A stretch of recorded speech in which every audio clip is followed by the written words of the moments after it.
Right. Distinguished professors, esteemed scholars, and respected students, good evening to you all. As we approach to the conclusion of this intensive and enriching academic discourse, the European Union Indo-Pacific Jean Monnet teaching model, as the coordinator of the program, I extend a sense of gratitude on the reflections and extraordinary lectures. Over the past 2 days, we have had the extraordinary privilege diving deep into the evolving dynamic between the European Union and Indo-Pacific region through the lens of the legal policy and legal frameworks, innovations, and strategic cooperation. This 40 hours crash course has illuminated how the European Union being shaped and how it's shaping its relationship with the vibrant and the diverse region.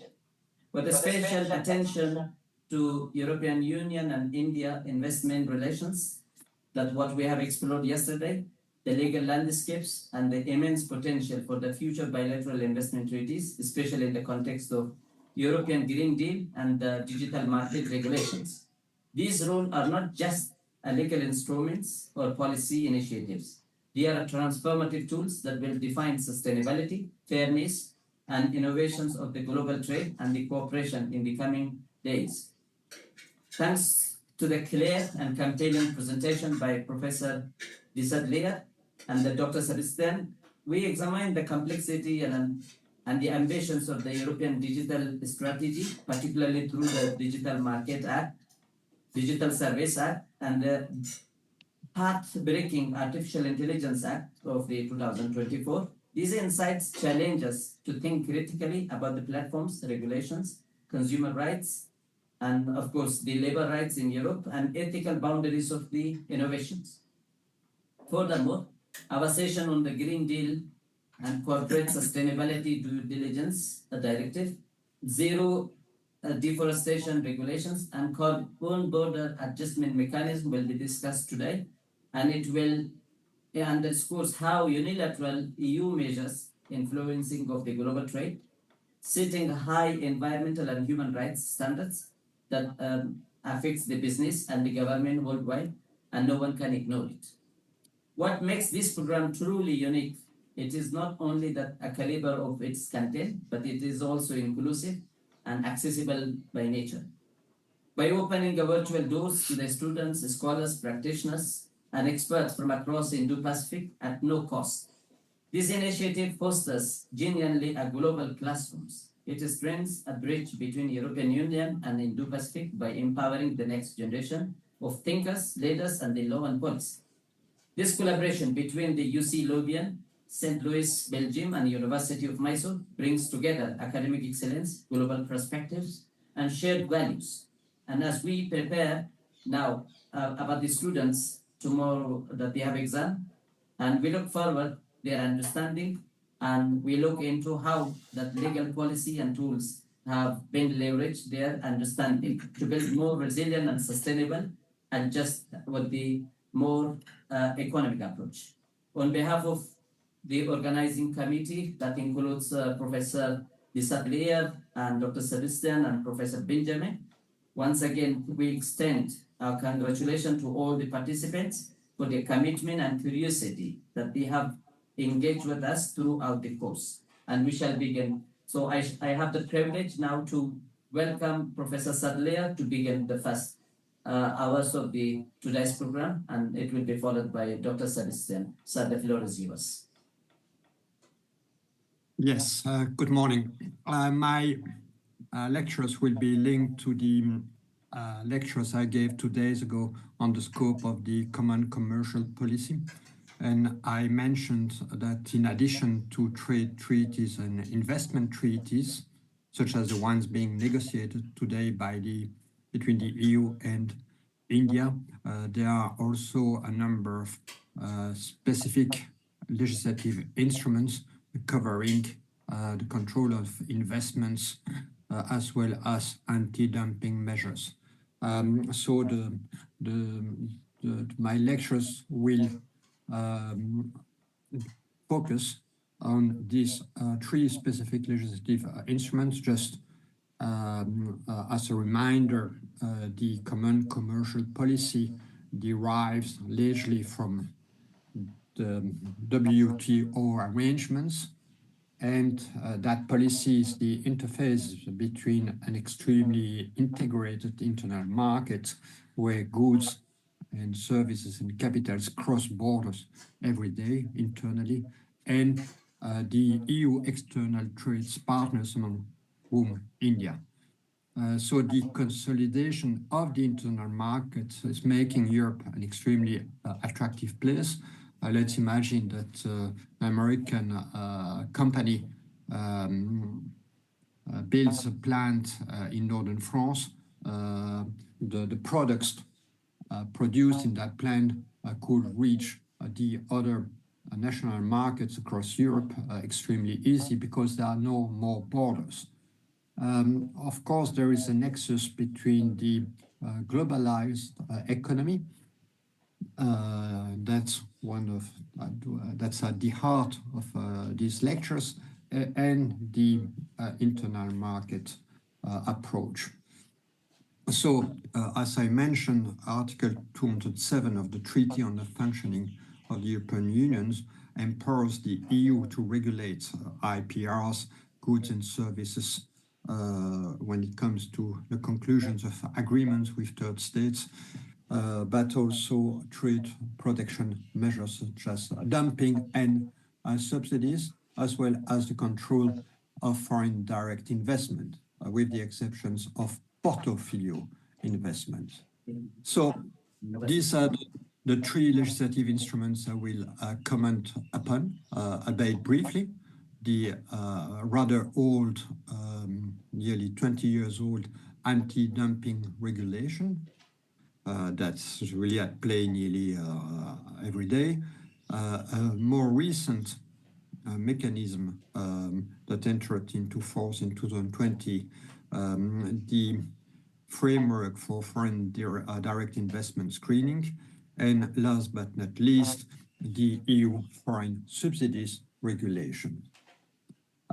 So the three legislative instruments are rather complex, on the account that they encompass economic issues, and the analysis that have to be conducted either by the member states or by the European Commission are not only of legal nature, but they do encompass a number of complex economic elements related to investment and subsidies.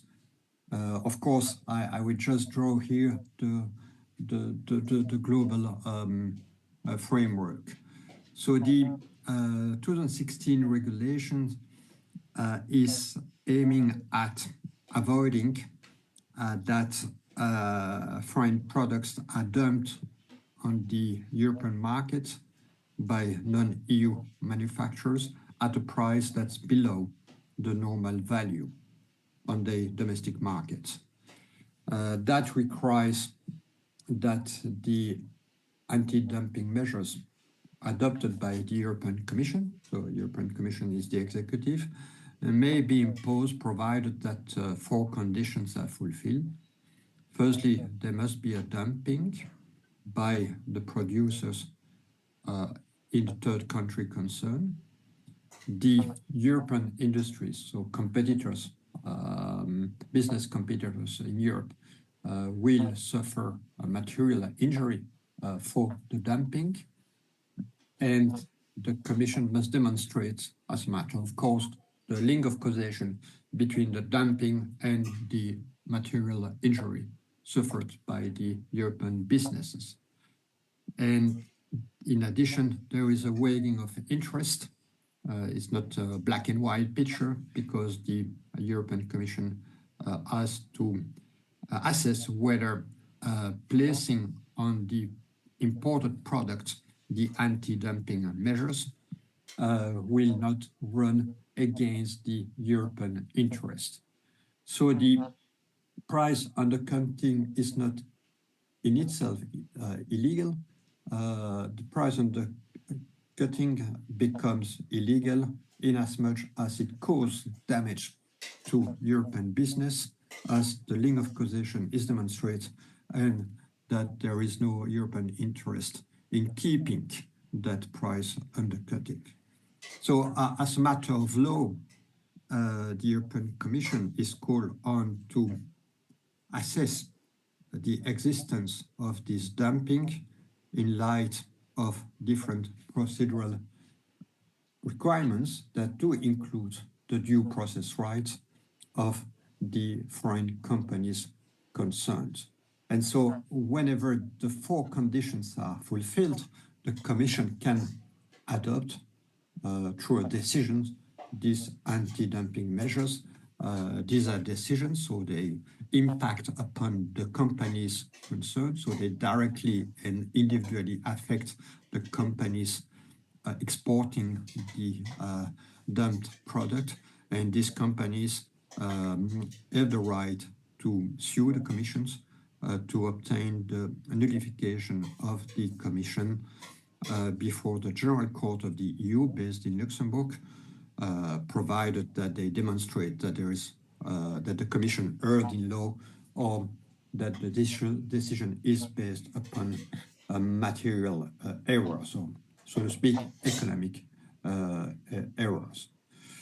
So the complexity of the 2060 regulations relates to the determination, the calculation of the fair price. So the price must be fair. So it means that the price of the steel or the tires or the aluminium or the shoes or the vehicles in China or in Vietnam or in Singapore are actually below the normal expected price. And of course, with respect to China or to Vietnam, the comparison must be made with a representative country. So lately, with respect to steel exported to the EU, the comparison was made by the European Commission at the suggestions of the European businesses with Malaysia. So Malaysia was considered to be in a similar situation than in China in order to demonstrate that the Chinese authorities were extensively supporting the steel industry in China, and accordingly that led to a distortion of the international prices. So this is indeed a complex calculation on the account that it's difficult to prove that foreign companies charge lower price for their export markets than for domestic customers, and that must be based on estimates. So the Commission is publishing reports describing the market circumstances in certain countries or sectors about which there are well-founded indication of the possible existence of significant distortions. So it's not any type of distortions. The distortions must be significant. And so the Commission must look at whether the state presence in firms or the state subsidies to local companies allow the state to interfere with the prices or the cost of the products to be exported. I mentioned one of the recent report document of the European Commission regarding significant distortions in the economy of the People's Republic of China. This is 800 pages report that delves really into the structure of the Chinese economy in order to demonstrate that there are significant price distortions. So when the Commission reached the conclusion that for a specific product that there is a dumping, the Commission can add valorem duties on the product's imports as a matter of percentage, or can place a price. So usually it's, as I will illustrate now, it's a percentage of duties, of extra duties placed upon the product. So as a matter of fact, as we discussed, the union is not only a political union, it's also a custom union since 1962, which means that all the tariffs on beef, on cars, on trucks, on computers are similar, be it Germany, be it France, be it Belgium, be it Slovakia. So this is an illustration of a fairly recent decision.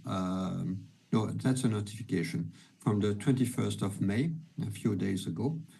So it's the initiations of the proceedings. So the Commission has to comply with the procedures in order to investigate whether for tires of rubber, for instance, used on cars or buses or lorries, there is dumping. And so I imagine Belgian or Dutch companies brought complaints to the European Commission. The Commission was convinced by the salience of the complaints, and that triggered an investigation into the matter. And that investigation is leading to a notice, and that notice has been published a few days ago in the official journal.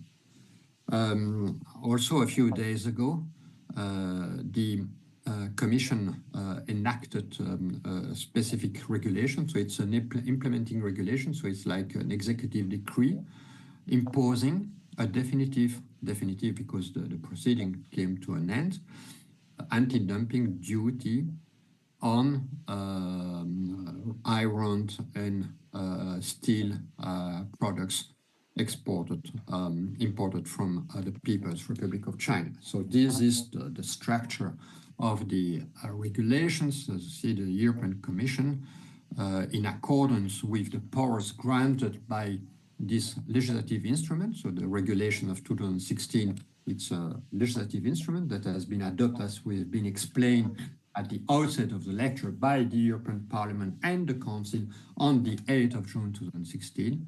Then the Commissions explain the ways in which it has been applying the procedures. It has been abiding by the right of defense. It has been listening to the arguments put forward by the Chinese authorities. And it reached a conclusion that an anti-dumping duty must be imposed on imports of thin mill flat roll products and so on, and according to the custom codes. And one can see in the second column that the tariffs, so extra tariffs in addition to the usual 20% tariff, will differ from one company to another company. And so there is a residual tariff of 62.3% for all other imports originating from China. So, of course, such a regulation can create international tensions. Another example from April, early April, is the anti-dumping duty on import of another type of iron, but originating from other countries, Egypt, Japan, and Vietnam. So the Commission conducted the investigations regarding these three countries, regarding the ways in which the price were distorted, and in substance, it imposed, similarly to the Chinese regulations applied to the Chinese exporters, anti-dumping duties on a number of steel products. And one can see that the anti-dumping duty varies from the Egyptian companies are facing a rather low tariff of 12%, whereas Nippon Steel Corporation, that apparently got extra advantages at home, their products are subject to a 30% anti-dumping duty. And so these executive regulations are subject to litigation. And so it is, as Sébastien Fassiaux explained the first day, national courts are not competent to review. These are EU legal acts. These are acts adopted by the executive of the EU. And so the claimants, so the companies, it can be Tokyo Steel, Nippon Steel, because they have standing, they have an interest in the case, they will have to lodge their claims before the General Court, and the General Court is going to review whether the European Commission has been complying with the procedural requirements, whether the price distortion analysis has been conducted truly, and whether the statement of the reasons really address the arguments put forward by Tokyo Steel or Nippon Steel or edge steel companies. Second, FDI. So many countries in the West, Australia, USA, Canada, have been developing a screening mechanism to assess whether foreign investment entails potential risk with respect to critical infrastructures, defense, sensitive technologies, or any sectors that's crucial for national security. As we immediately stressed, Europe is developing very quickly its defense. Yesterday afternoon, the ambassadors of the EU in Brussels reached a major agreement on a new financial instruments to boost the defense industry in Europe.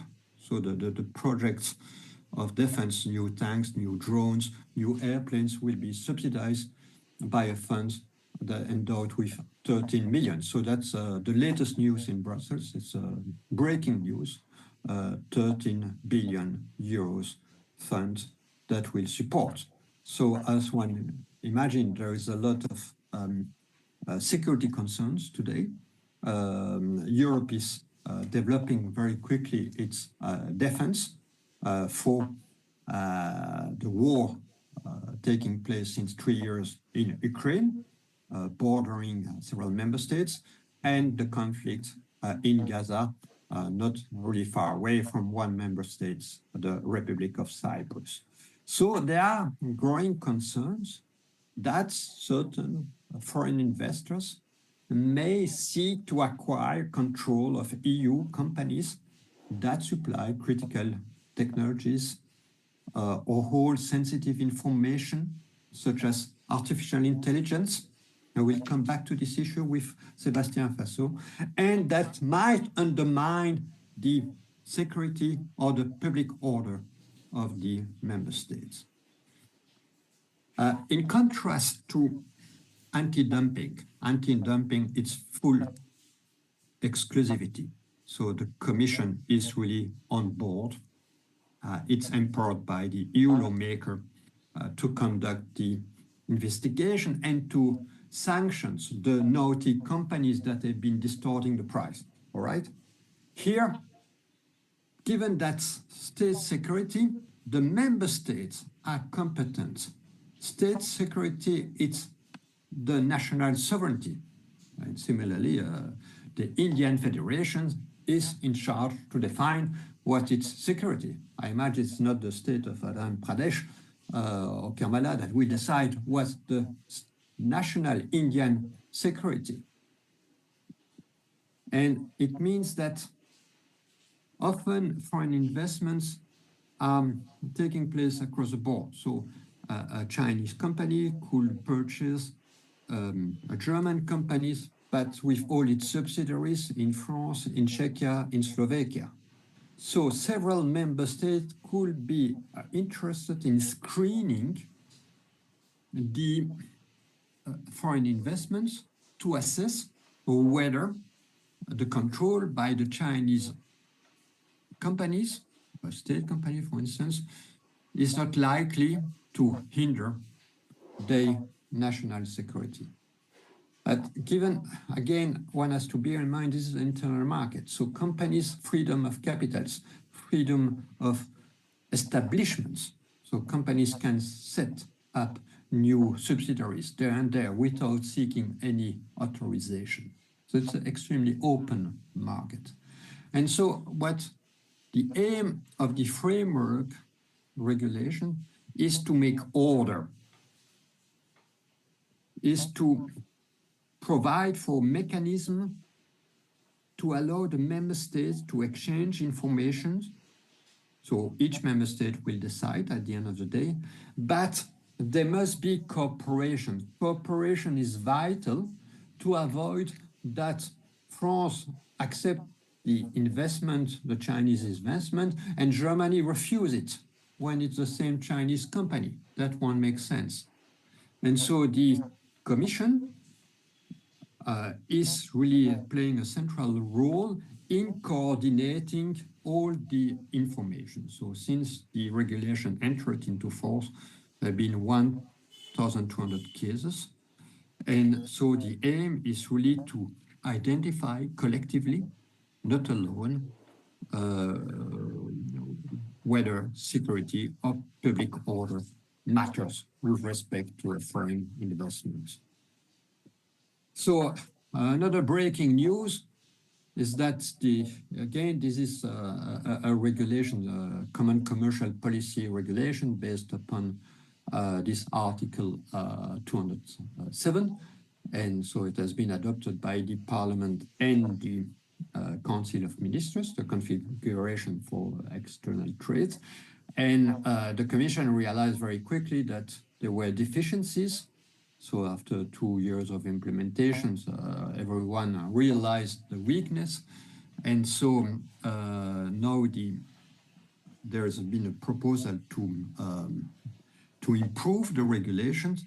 And so, as I explained, and as Sébastien Fassiaux explained extremely well the first day, the two branches of the legislative have to adopt and have to seek a consensus, have to vote for the modification.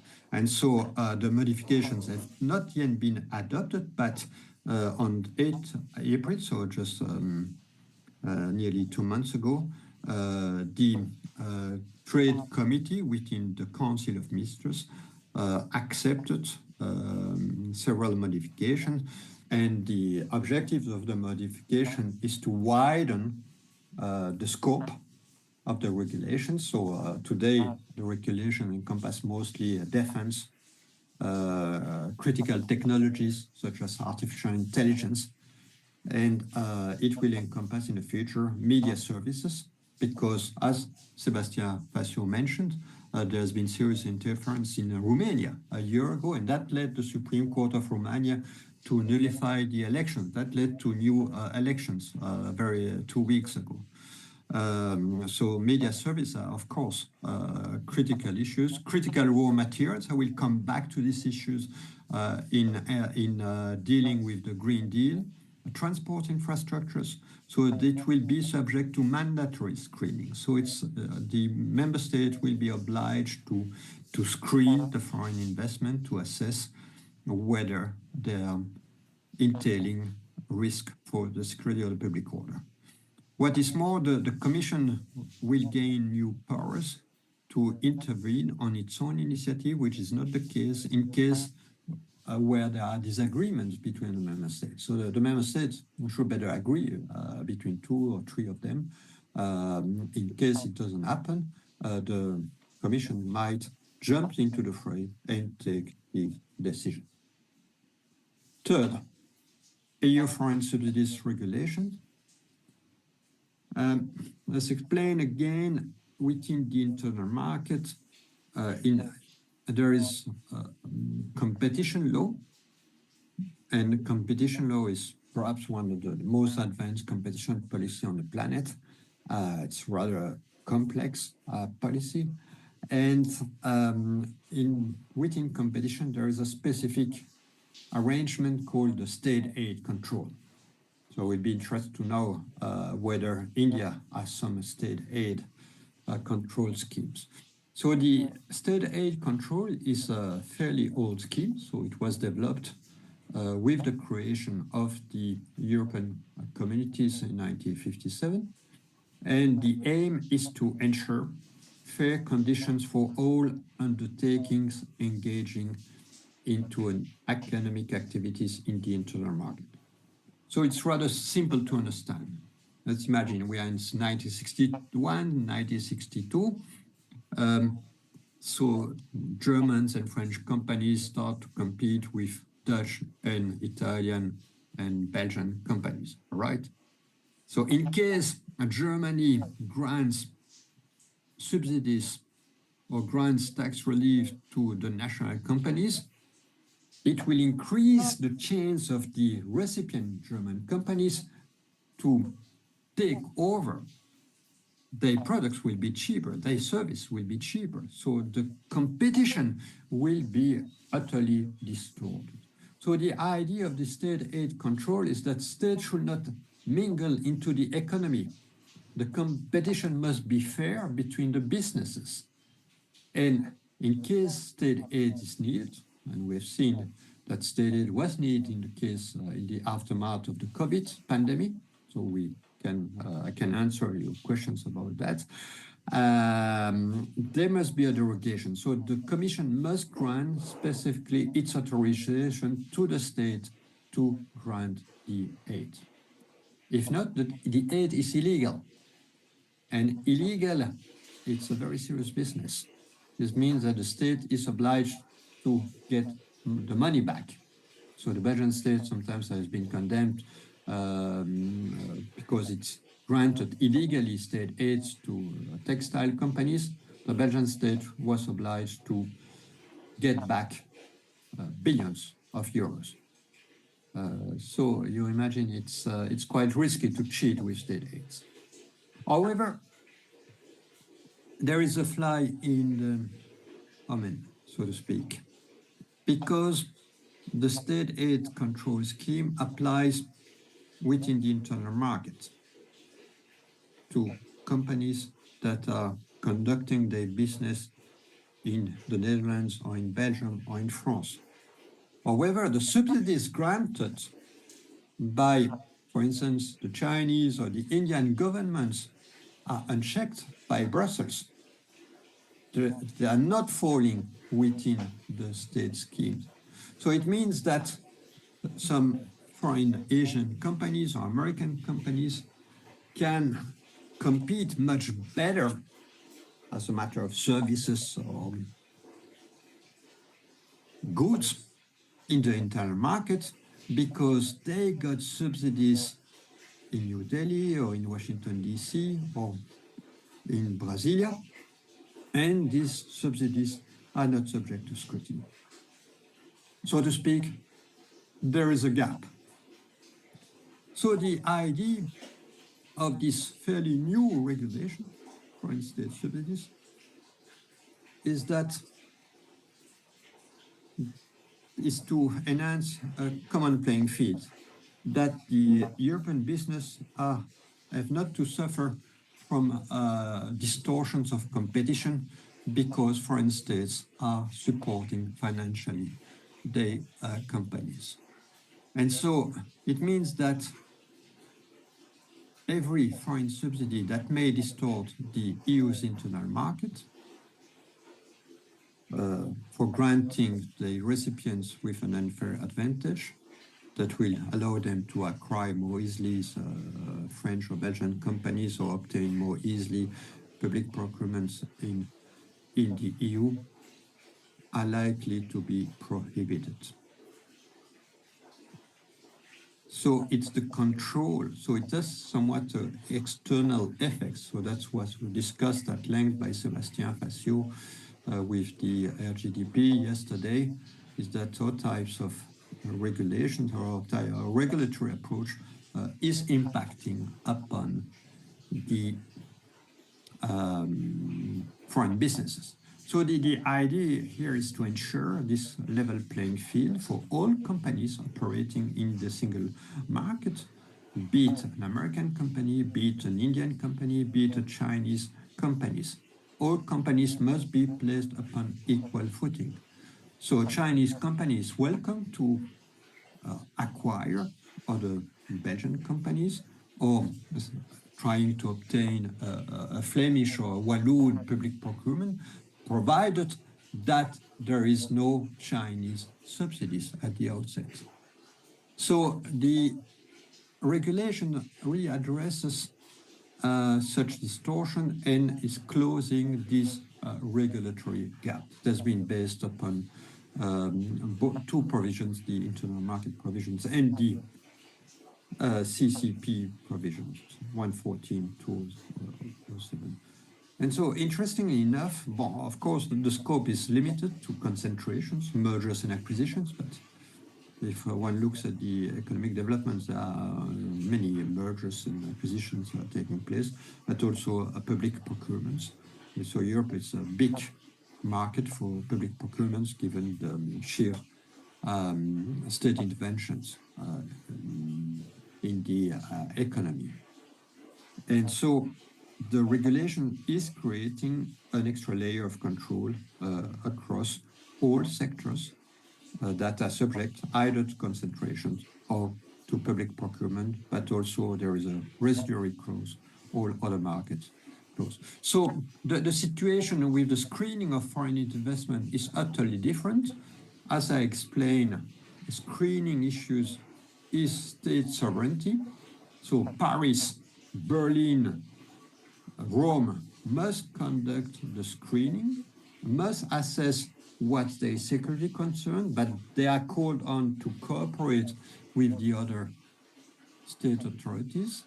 Whereas under the FSR regulations, the European Commission is vested with centralized powers. So the European Commission is the policeman, and it is called on to assess whether the foreign subsidy is going to distort competition within the internal markets.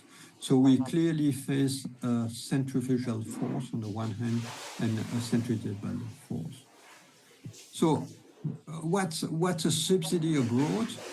The definition is quite broad. These are financial contributions that can encompass funds, liabilities, covering the losses of companies, debt forgiveness, but also to grant the company exclusive rights or special rights to grant tax exemptions, to grant subsidies to purchase specific goods from that company. So the scope of the regulation is extremely broad. So, of course, there is a procedure that differs from the other procedures I explained. So it's not any kind of concentrations that's subject to the regulations, not any kind of public procurement. There are thresholds to be met for concentration. It's at least a turnover of 500 millions, and for the procurement procedures, at least 250 millions for the value of the contract. So it's really the Commission that's in charge, and within the Commissions there are different departments. That will be the GROW department that will be in charge of the subsidies related to public procurements, whereas it's DG Competition, so the administration dealing with competition law, that will assess whether subsidies in the could undermine the fairness in public procurement, in competition law, also outside public procurement procedures. And of course, there are investigative powers conferred to the European Commission. So everything is about investigation, because in case the Commission decides this is a foreign subsidies, this is going to affect the economic freedoms of the foreign companies, and the foreign companies can litigate against the commissions because its right to property, its business rights are being curtailed by the commission. So the commission can impose a fine, which can be very high, as all the fines are in the competition law. And Sébastien Fassiaux gave you a number of illustrations of fines up to over 1 billion euros the meta fine, so you can explain that again later on. So up to 10% of the company's annual aggregate turnover. So foreign companies have to be extremely careful not to hide foreign subsidies or to avoid to be subsidized by the state authorities. So they want to obtain a contract within the frame of a public procurement. Of course, most of the litigation today is taking place in the field of anti-dumping. So it's a big chunk of litigation before the Grand Court in Luxembourg. There are actually, I've not seen a specific litigation regarding this new regulation, but it's rather new. So this is about the investigative powers. These investigative powers are a bit similar to the ones in competition law. So there is nothing new under the sun. So it's really a scheme that contemplates the procedures. So to define to assess whether there is subsidies, to assess whether the subsidies is going to undermine competition. And then there is always a balancing test. And in case the answer is in the affirmative, the Commission can adopt redressive measures or obtain commitments from the foreign companies in order to avoid distortion. So all in all, from 2016, just 19 years ago, 2 new regulations were adopted by the EU lawmaker, the European Parliament and the Council of Ministers. So this contemplates that, this mirrors the fact that the internal market is an extremely attractive market. And it has been attractive for metal companies, for instance, as you're aware.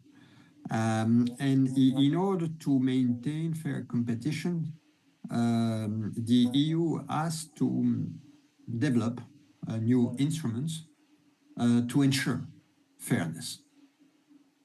And that matters because we cannot live in an open economy if we are more Catholic than the Pope. I don't know whether this expression makes sense to you, but we are Catholics. We are more Catholic than the Pope, we might kill ourselves. And so the politicians, the regulators, don't want that the companies make harakiri, that they commit suicide. So that's why there is a need to develop these instruments to screen whether foreign investments is likely to give production secrets regarding drones or missiles or tanks or weapons or whether the foreign companies is really heavily supported by subsidies or whether its products have an advantage. So at least 3 angles that do complete each other. And so at least now, just in a few hours, we've been highlighting the importance of trade agreements that do regulate not only tariffs, but do also try to provide a common playing field with respect to labor protection, to consumer protection, to agriculture, to phytosanitary measures. And then internally, these 3 regulations to aiming to ensure fairness. I'm finished. So if there are any questions, I think it would be... From audience. Yes, there is a Venita Subramanian Ganapati. Venkata Subramania. Ganapati, yes. Yes, please. We are listening to you. Is there any technical issue? We cannot hear you. Yes, Venkata Subramania. Yes, you can now speak. Apparently, the. Yes, you can go ahead. Might be muted, no? Yeah. Yes. Sir, in case of FSR, foreign subsidy regulation, I think there are some issues in mergers and acquisitions, public procurement, and its interaction with the existing World Trade Organization. So what is your opinion about it, sir? Well, it seems to me that no third state has been lodging cases before the World Trade Organization panel with respect to that regulation. Of course, there is somewhat an imbalance in the world economy, in the global economy. So the Europeans have been very virtuous when it comes to state aid. So since the 1950s, they decided to develop a very robust state aid policy in order to avoid any unfair competition between the French and the German companies and the Dutch companies. And that was making sense in order to create this market. And so when I was a child, the market was rather limited. So we were mostly consuming Belgian products. And in the course of my life, I've seen this market opening. And whenever I go to a supermarket, most of the products that I consumed are from Greece, from the Netherlands, from Germany, from France. And so when it comes to technologies, the products are imported from outside Europe. And so the fact to be very virtuous at home means that the companies, the foreign business wanting to intervene in the internal market, in obtaining the contract from the public authorities or in acquiring national companies of a certain size, must play according to the same rules. So that's the rationale. It's not to oblige our business to commit suicide. So the issue, of course, is whether such arrangements comply with the World Trade Organization. It's very touchy issues. I've been working on this with product regulations and the GATT and the SPS and TBT. It's very difficult to make an assessment at the outset. So there are many law firms saying that everything the EU is doing is illegal according to WTO law. But we have seen the panel decisions have often been quite favorable to the European Commission. Right, sir. I have one more view, sir. So Yes. in FSR, it has high volume of notification and submission, sir. Can we avoid it, sir? For the subsidies regulations. Yes. Yeah. So if one is above the threshold, the companies must notify the European Commission, so it's centralized. But I don't know the practice, so I cannot. No, I cannot answer exactly, but they have to comply with the procedures. The regulation provide for sanction in case the company. So it's a bit the similar reasoning. So the Belgian authorities grant a tax reductions to a specific Belgian companies to support it financially, to avoid bankruptcy. This tax reduction must be notified to the European Commission as a state subsidy. The Commission must analyze whether the tax reductions will distort competition, whether it can be accepted according to a specific derogation, whether it's aiming to reach the general interest and so on. If the Belgian authorities don't notify the tax reduction, it means that the tax reduction is illegal. Yes, sir. Yes, sir. And so all the benefits entailed by the tax reduction, let's say it's 500 millions, the Belgian state is obliged to get back the money. And so for a company that's close to bankruptcy, if they have to pay back 500 millions of tax that they didn't have to pay, that's a very huge challenge. So it's a bit the same. There is for a legal system to work, there must be a sanction. Law without sanctions it's unworkable. And the sanctions is either penalties, but its notification process is compulsory. So if state authorities are cheating with the notification process, it seems that their activities are illegal and they have to pay back. They have to go, the companies getting the advantage must get back the money. Okay, can you see well? Yes, it is visible. Okay, so so yesterday we discussed through the General Data Protection Regulation the global reach of EU digital regulations. I also detailed a bit the EU's digital strategy in general, and we discussed the European Chips Act related to digital infrastructures, and I kind of tried to stress the critical nature of these semiconductors now in the economy and the overall rationale behind the European Chips Act. Now we'll move on to even more specific issues, and I hope it will be interesting to discuss also some cases, some more concrete cases compared to yesterday, even though I already introduced some issues and some cases with the GDPR. But you will see that today all of these things are kind of interconnected, and I wanted first, and maybe for these 20 minutes, because for these 20 minutes to kind of introduce. Today we will focus on the online platform regulations and the regulation of AI, of artificial intelligence.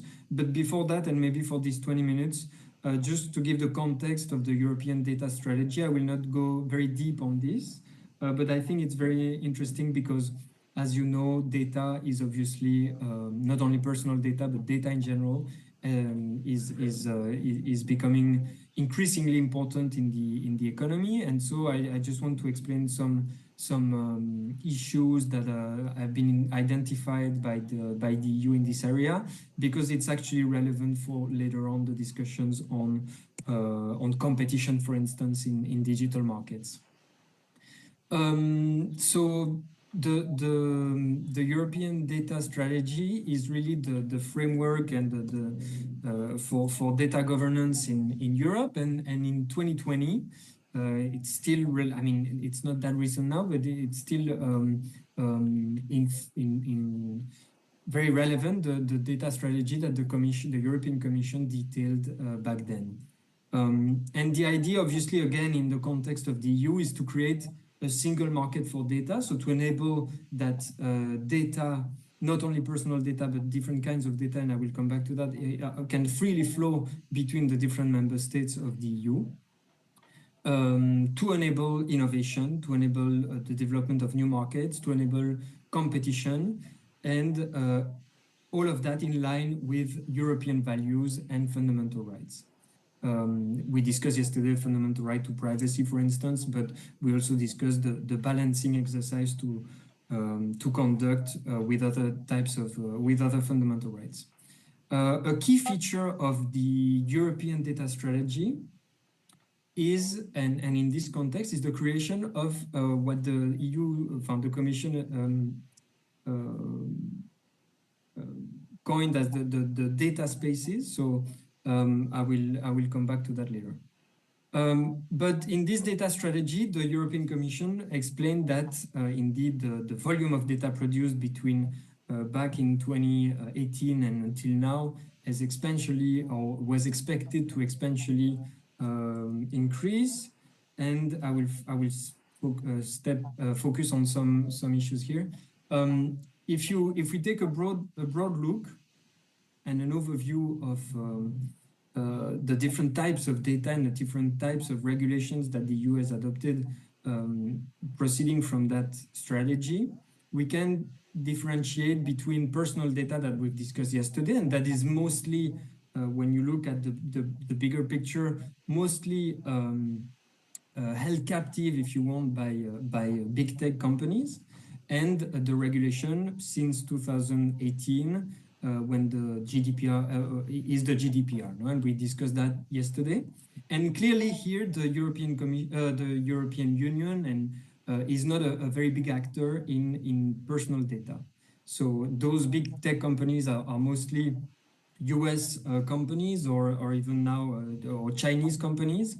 And there are very few big tech companies coming from the EU, except from, for example, Spotify or SAP, no? But so the strategy of the EU is to kind of become a big player in other types of data. So for example, industrial data, where there is still some cutting edge manufacturing done in the EU, and public data. And so in this, so the data generated by public administrations, and in those two fields, the EU is trying to become or to create the conditions for its companies and for its organizations to become leading actors, including through the Data Governance Act and the Data Act. I don't think we will have too much time to go deep on these issues, but also with the Open Data Directive. All of them were adopted in the past 5 or 6 years. In doing so, the idea with those acts is to kind of create innovation opportunities in different sectors, in B2B, B2C, B2G, so business to government, or even government to government.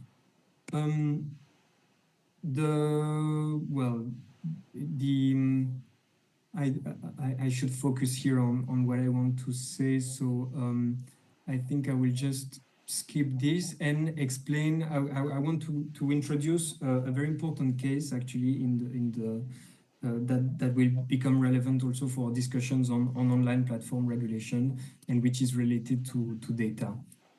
So in the strategy, the European data strategy, the Commission identified a set of issues that currently do not enable, or that back then in 2020 did not enable innovation in this space, and that the strategy is trying to curb.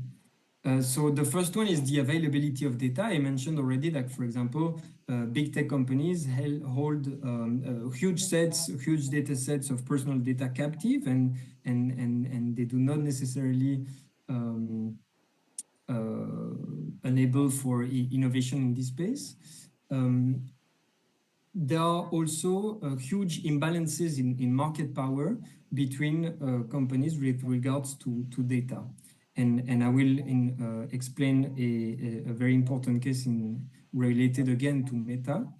And actually, there's also issues in terms of data interoperability and the quality of data sets, of data governance, and that's what the Data Governance Act and the Data Act is trying to do, is to create frameworks to enable through data infrastructures and through specific rules to enable that this data is being shared between relevant actors. But let me explain, when we talk about imbalances in market power and competition on those markets, let me explain a very important case that originates actually in Germany related to Meta.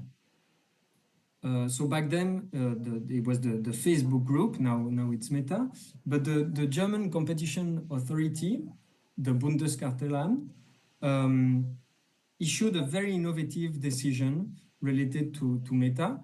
The German authority took the position that Facebook was dominant on the market for social networks in Germany, and indeed with market shares of up to 95%, or between 80 to 95% on this market. How did Meta, or how did Facebook at the time abuse its dominant position? obviously, having a dominant position on the market is not necessarily an issue. The issue is when the undertakings abuse of it. And so under German competition rules, which are very similar to the EU competition rules, the competition authority innovatively said that Facebook was illegally collecting and combining the data of its users from different sources. So not only the data generated on its Facebook platform, so on the Facebook social network, but also with its other platforms, so Instagram, WhatsApp, and even Oculus, I think, and also combining that data with data obtained from third-party websites.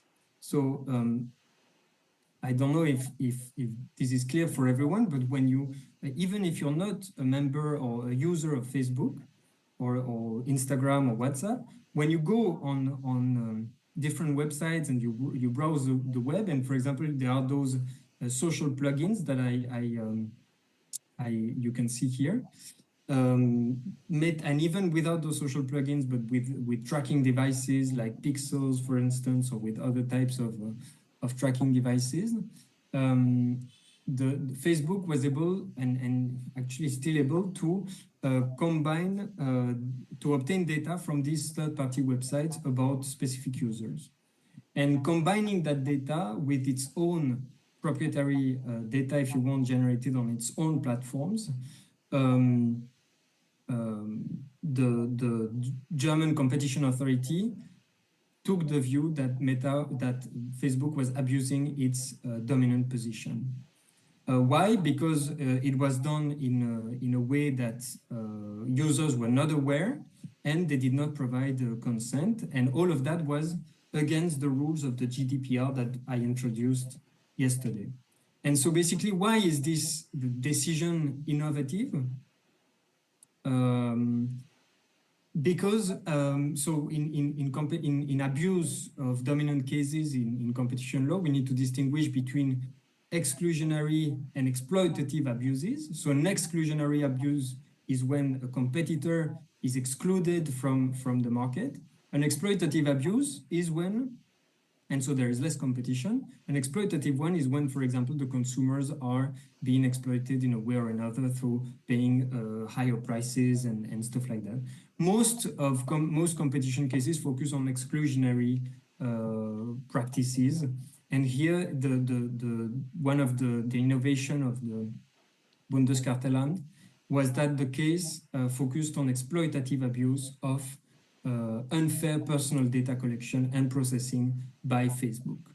So the authorities took the view that Facebook was exploiting its users' personal data unfairly because it was incompatible with the rules under the GDPR for personal data collection and processing. Okay, so that was considered a very innovative decision because it was combining competition law with data protection law in a very innovative way. Why? Because usually in competition cases also, the main factor that is being considered are the prices, no? The consumer prices or the prices charged to other undertakings in the supply chain or whatever, but not personal data. And here, one of the big innovation was that the competition authority was taking into account data protection violations and the German constitutional right to what they call informational self-determination, so very closely related to privacy.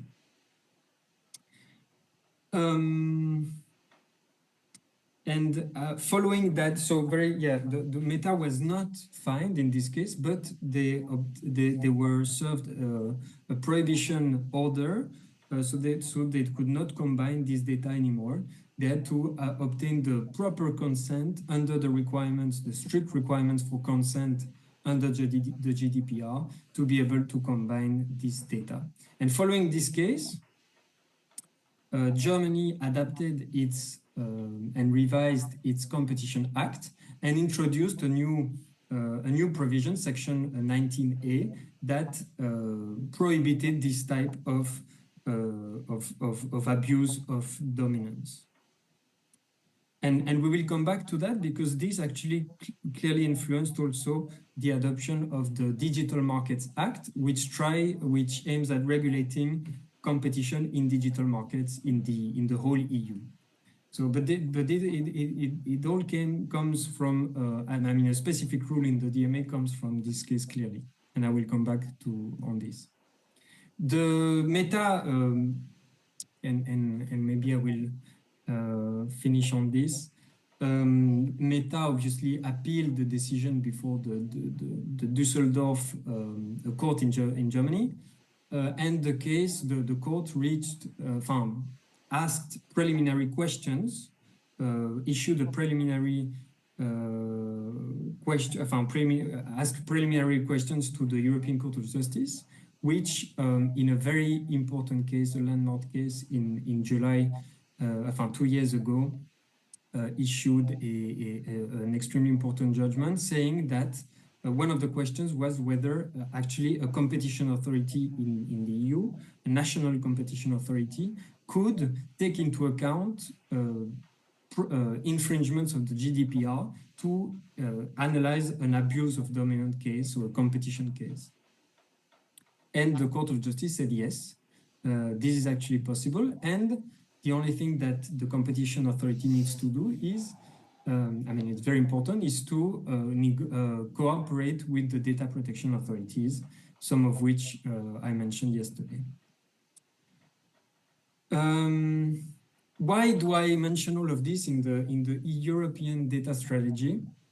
Is because in such cases, very important cases and very recent ones, data is obviously at the core of the issue. No, we see that the competition authorities are looking more and more into data processing and collection and processing of the dominant or undertakings with market power, and in cases in the last years, the European Commission, which is also as the executive of the EU, also in charge and has a very important role since decades on enforcing competition law at the EU level, is taking more and more, is looking into the data practices of undertakings with market power.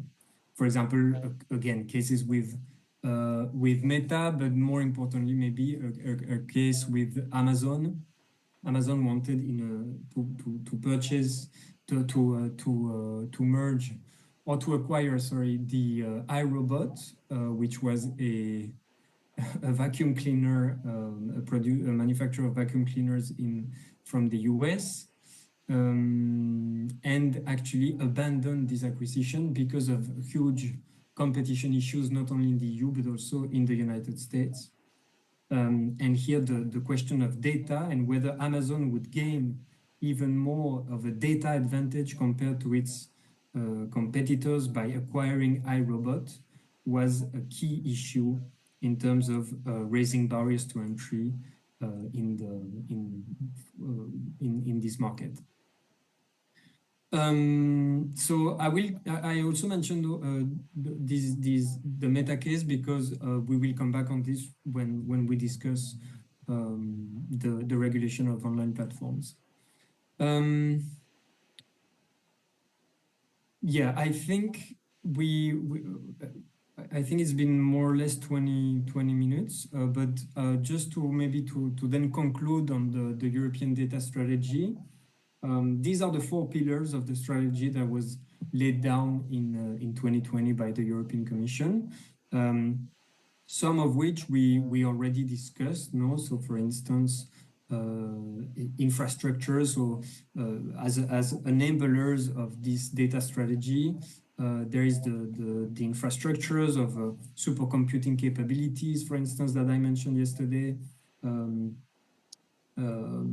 Also the data spaces that I mentioned just before, So in a number of sectors, so for example, agriculture, health, energy, manufacturing, or even public administration, as you can see here on the right.